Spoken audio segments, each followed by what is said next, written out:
Come on, have a sit. Huh? Come on and have a sit. Have a sit. Have a sit. There we go. Let's see if the internet will stay up. Just don't know.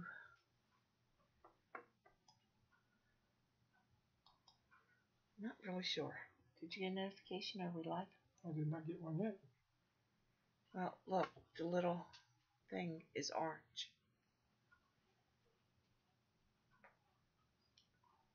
It says we're streaming. Well, let me do my YouTube on here and see, does it see it? Are you not getting notifications? That would be hilarious if YouTube took you off of my notifications. I wouldn't be surprised. It shows you live on here. Well. Hey, Lone Star, how's it going? Turn it off. So, there you go. Hey, you're live. You okay? Yeah. Well, we were not on Saturday. And then Sunday went plaid before the sun was even up. Right? Absolutely. Absolutely. Because it was dark when the ambulance folks got here. Yeah.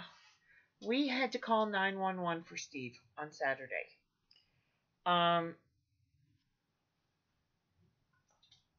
Steve had a TBI. And... You're grabbing a bite for lunch? Oh, cool. So, Steve had a TBI. And, well, because of it, certain things don't work as optimally as they should. Not up to original equipment specs. Right. So, he has digestion type problems. Reflux. Right. Reflux. And because he has reflux, he has had to be on medication for a long time. Because nothing else seems to work. Well, thanks to the insurance companies that no longer pay for his medication, the doctor was trying to find other medications that would do what needed to be done, and he's gone through 2 rounds of this. And, well... Sunday morning, I woke up with my nose and throat and chest on fire. He aspirated in his sleep. And breathing was not fun. No, it wasn't. Still necessary, but not fun. I just heard a door. I heard a door, too. I'll bet they're here. So, just to make a quick story, or long story short, and try and quicken this up, wound up having to call 911. And someone's knocking at the door. Had to call 911, and he was taken to the hospital. Oh, they're coming home from grocery shopping, and I didn't have to go this one. Let's see. 911. They took him to the hospital. The reason we called 911 is because they could get him medication faster than I could get him to the hospital. And then series and battery of tests. The doctor says he's going to fight the insurance company because the medication they took Steve off of, he absolutely has to be on. There is nothing else that's going to work that's going to work better for him. And which took us to the doctor's on Tuesday, which is taking us to a surgeon on Thursday, tomorrow morning. We have to go see the surgeon. So that was our weekend. How was yours? Let's see.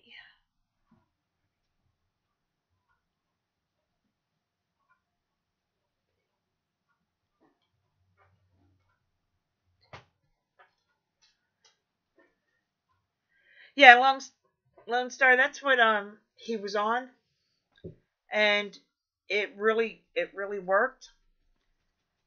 And we told the doctor that we just pay for it, purchase it, which the doctor gave him a prescription, and we went to the.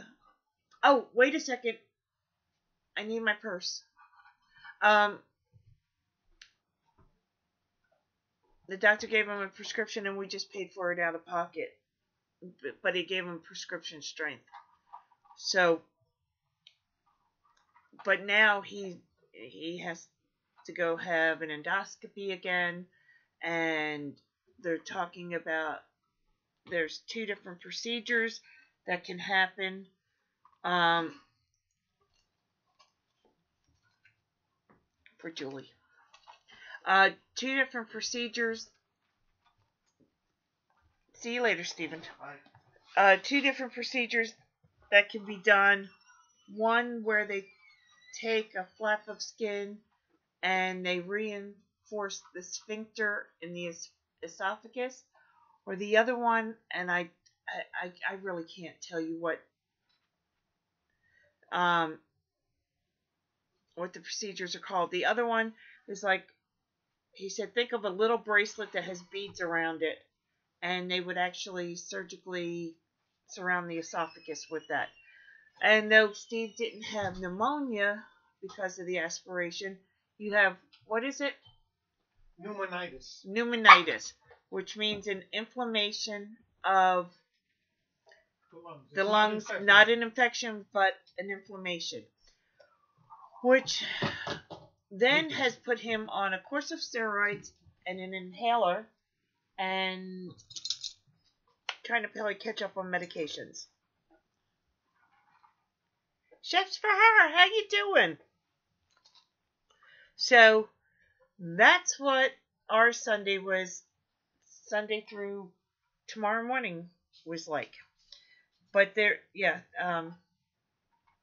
2 procedures, and I don't remember what either one of them were called, but I described them. One, they take a flap and they put it to reinforce the sphincter in the esophagus. And the other, they put a beady thing around it. Yeah, like a beaded bracelet around the esophagus at the sphincter to strengthen it. But mainly, I just need my Nexium to let everything heal up, and I'll be good again. Yeah. Yeah, Nexium works better than anything else. It works, and I'm good to go. But they also gave you another medication. So many medications over the last 3 days. Another medication that if this is this aspiration thing happens again in his sleep, that he could take it, and it's supposed to stop the burning. Yeah, so you can get it help. soothes everything. Yeah, the sucralfate or something. Yeah.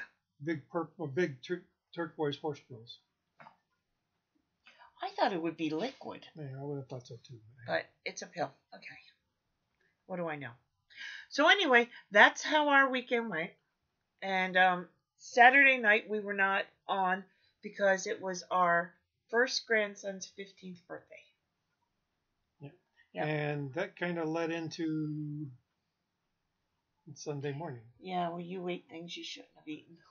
And late in the evening playing games and stuff. Yeah. Oh, if you've never played Apple to Apple, I highly recommend it. Our family has a lot of fun playing it. It's a game that both the adults and the kids can play at the same time and have loads of laughs. Yeah.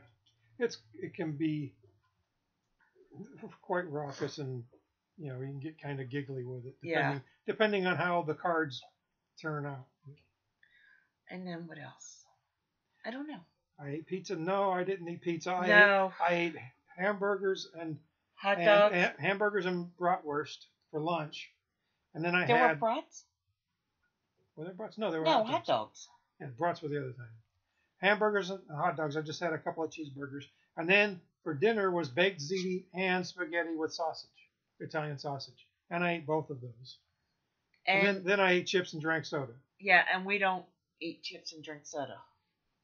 Yeah, chefs, we're talking about reflux. I had a bad episode Sunday morning and wound up taking a little ride out to the emergency room because I woke up He aspirated in his sleep. He had reflux that aspirated and went back into his lungs. And my lungs are still kind of ticked off at me. Yeah. So, like I said, he's on steroids and an inhaler for a little while to get your lungs happy again. Yes, yes. Yeah, like all I needed was steroids and an inhaler. But they didn't have enough stabby pots. You know. They'll leave a message. I don't know who they were. Yeah. So, my new philosophy in life is if you're an 800 number and I don't know who you are, you go to voicemail. If I wasn't expecting you in the first place.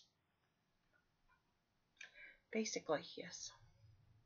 Lone Star, I had Barrett's, they call Barrett's esophagus, and the Nexium over time actually caused it to regress back to normal tissue. That was several years. And I had, every year I had the endoscope, and the GI docs were happy to see it regressing and improving. So rather than do anything more drastic, they just kept monitoring. And over a few years of taking the Nexium, it did cure it up and take it back to normal. And Chips, we're going to try that. But part of the problem why Steve has reflux is that he had a TBI and traumatic brain injury, and his pituitary gland is atrophied. So I have earned my PhD in the pituitary gland from all the studying I've done. But because his body doesn't make the natural hormones that everybody else's body does, the growth hormone in particular, the muscles. See, when you think of growth hormones, you think of children and they need to grow, and if they have a shortage of growth hormones, it keeps them small, dwarf size, or smaller. But in an average sized adult or a grown adult, if something happens and the growth hormone stops, it stops your bones from being able to rebuild.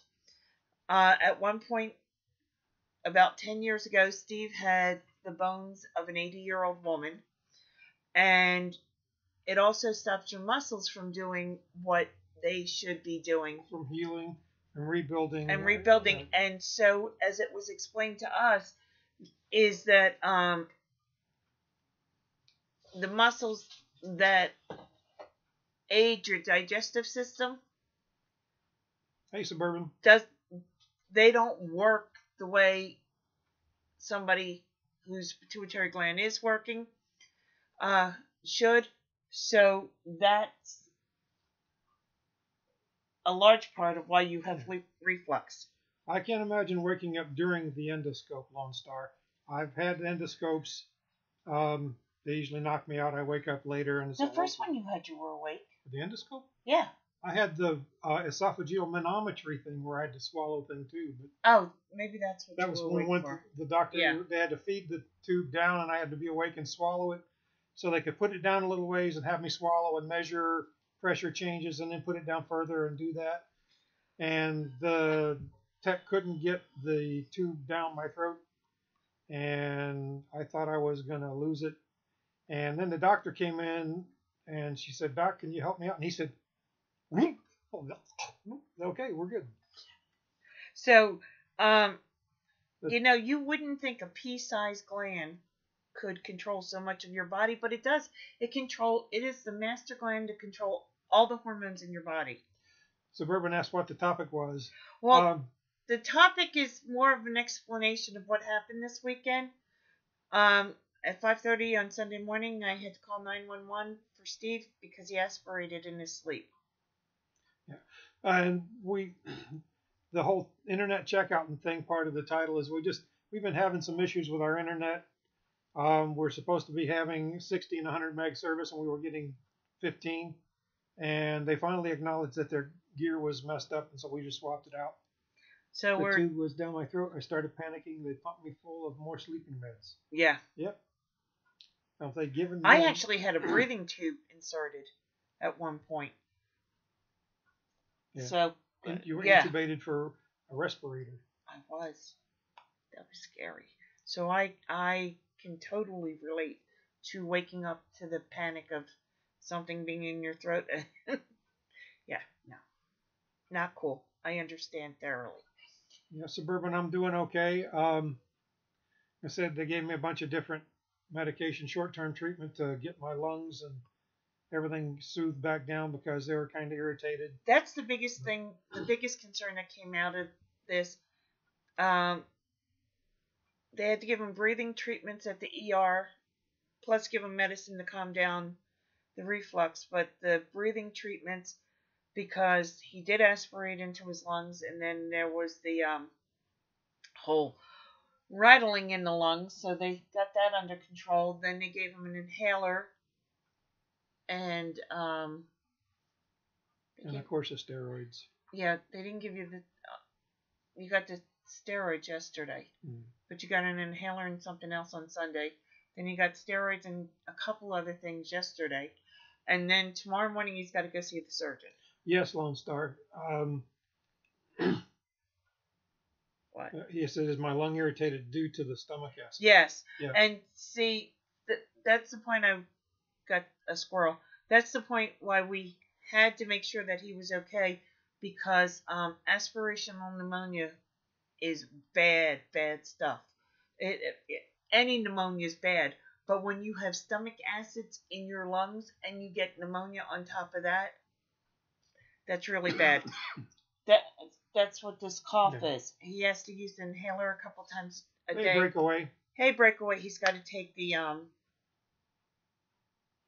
steroids, the inhaler every day, and he does not have pneumonia at this time, though we have to stay on top of that to make sure that it doesn't sneak up on him. But the biggest thing is that we need to his lungs are very irritated from the stomach bile that he did aspirate. So you have pneumonitis. Breakaway said oregano oil steam. Oh, that's a thought. That's a thought. That's a good thought. Yeah. So stay on top of this. We've been given things to look out for.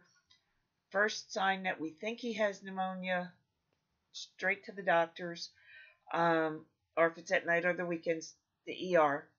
And then otherwise, because pneumonia is an infection in the lungs, pneumonitis is an irritation in the lungs. Yeah, Breakaway. They told me to do the cyclic breathing.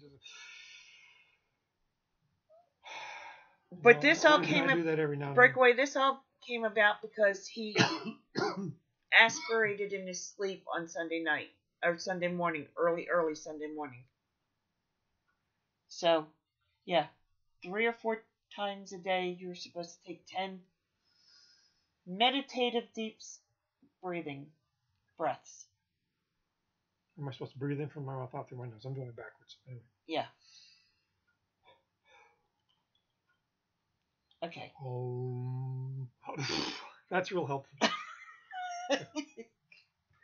So we're just jumping on one to see if our internet seems to stay up longer, and we've been on for 19 minutes and it seems to be staying on. And to give a quick update why we weren't on over the weekend. Saturday night was our first grandson's 15th birthday, and then early 5:30 in the morning on Sunday I was calling 911 for this one. I got one, the bed wedge. I hate it, but I'm getting used to it because it's not very comfortable. When we got back from the ER, he had a bed wedge. But I'm trying to figure out how to get settled and get comfortable on it. If you know anyone who had a TBI, something that they don't normally check for. See, Steve went misdiagnosed 20 years after his TBI. because he went to the military hospital and they didn't have such diagnosis as TBIs back then. And so everybody knows what happened and why we don't tolerate drinking. I mean, you want to have a drink or two, that's your thing. You want to get drunk, you and I are going to have a big problem, because Steve was on an exercise and on his way home from an exercise, and a drunk driver doing twice the posted speed hit a bump in the road, ran a stop sign, hit a bump in the road, and came down on top of Steve's vehicle, pushed him off a 7-foot embankment, and the car rolled several times. You want to get drunk and kill yourself? That's on you. You want to get drunk and try and kill somebody else because that's what you're doing when you get behind the wheel? You and I are going to have a real big problem, because I have absolutely no tolerance for you. All he was doing was coming home from an exercise. There was no reason that he should have come close to losing his life because somebody decided to get drunk. Yeah, and they made it even harder to avoid because they were driving at night in a dark blue car with no headlights on. Yeah. I guess I figured they'd keep the cops from seeing them and giving them a ticket. I don't know. So, anybody that you know, may know, that has a TBI, it's not something they normally look for. But have them talk to their doctors about checking their pituitary gland. Because, and it doesn't even have to be like an explosion or a car accident. If you've had some kind of traumatic brain injury, that's something that needs to be checked, because first-hand experience, your life, your attitude, your personality changed. And things were getting more difficult for him, and we couldn't understand why. And he would go to the doctors, and they would say, yeah, there's something wrong, but we can't find it, because they were always looking neurologically instead of through the endocrine system. So you need to go to an endocrinologist, or have them go to an endocrinologist and have a CAT scan or an MRI. Steve can't have an MRI because he's got a BB in his leg too close to the femoral artery. Femoral artery. Well, the Air Force did MRIs, but yeah, they but figured the if they broke me, they'd fix it. So. The civilian hospitals won't. So anyway, you need to have the pituitary gland checked, because he went 20 years without being diagnosed, and he was in his 40s and had the bones of an 80-year-old woman. The muscles were atrophying and falling apart. Memory.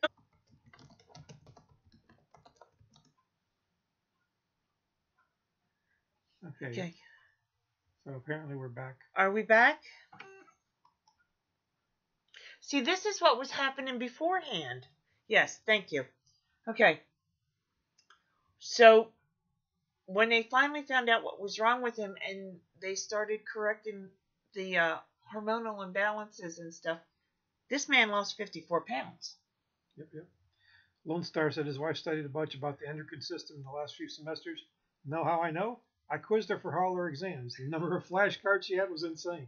Yeah. The amount of stuff that's involved in there, it's really kind of surprising. I keep going to the doctor, and there's various other systems besides the growth hormones and stuff that she said she's kind of surprised it's doing anything at all. It's still working, how well it's working. But. Well, it is and it isn't.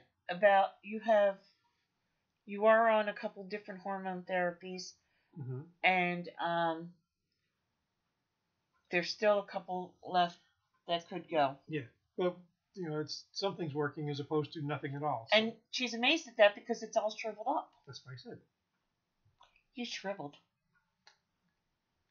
I'm just a wizened old apple core. Anyway, we're going to go ahead and go. This was just a quick jump on and see if it wouldn't do what it just did, drop us. Yeah, I don't know if that was the computer or not. It might have been one of those things that just blinged in there, caused the computer to burp. But we were Glitch. Yeah. You But like we didn't that? touch nothing. You like it? Yeah. Anyway, Like touching the electric fence. thanks for stopping by with us. Thanks for chatting with us. But yeah, this is what happened, and you know, it wasn't as scary this time that it happened because it had happened in the past, and we knew what it was. But you were still like holding your chest, saying it was burning. Well, So and it was wheezy and rasping. I could feel right crud in there. And I could, and of course I was coughing incessantly, and well, that's the part retching that and was gagging, and that was the part that was bad because you couldn't get a deep enough breath because you were retching and gagging so bad. But I also knew by calling the ambulance that as soon as they put him in the back, they could start administering him medicine, whereas it would have taken me 20 minutes to get him to the hospital before anything was administered. and then 15 minutes for them to get around to processing paperwork. So, okay, well, enjoy lunch. For those of you who said you were having lunch, if you're at work, sorry about that. and if you're dry today, because we are actually dry today, I know, we're expecting rain every day this week, and so far, the mud's actually starting to dry out. I know. And that was another thing. Sunday, it had rained so much that Hey, Heather. Everybody was trying to be careful. All the rescue people were trying to be careful not to slip and slide, and there was nothing that we could do about it because it just was muddy. Suburban said it's pouring here again. And Lone Star said, send the rain this way. We need it bad. We could spare you about 6 inches from the past few days. Yeah, how much did they say that we had over the last week and a half, 2 weeks? They say around 10 to 12 inches, and they're expecting 3 or 4 more before the end of the week. So, the only thing that worries me about this much rain in this area is not so much the flooding, because yes, there's always potential for flash floods, but that's not what scares me. What scares me are all the pine trees around here. Pine trees do not have deep roots, and the ground just has to get saturated, and they fall over on their own. Yeah, and it doesn't take much of a wind after all of the rain we've had to take down a pine tree. A good gale for a couple of hours could blow some of these trees over. Exactly. So, anyway, have a safe and blessed day. Share your knowledge. And thanks for jumping on with us. We'll see you later. Bye-bye.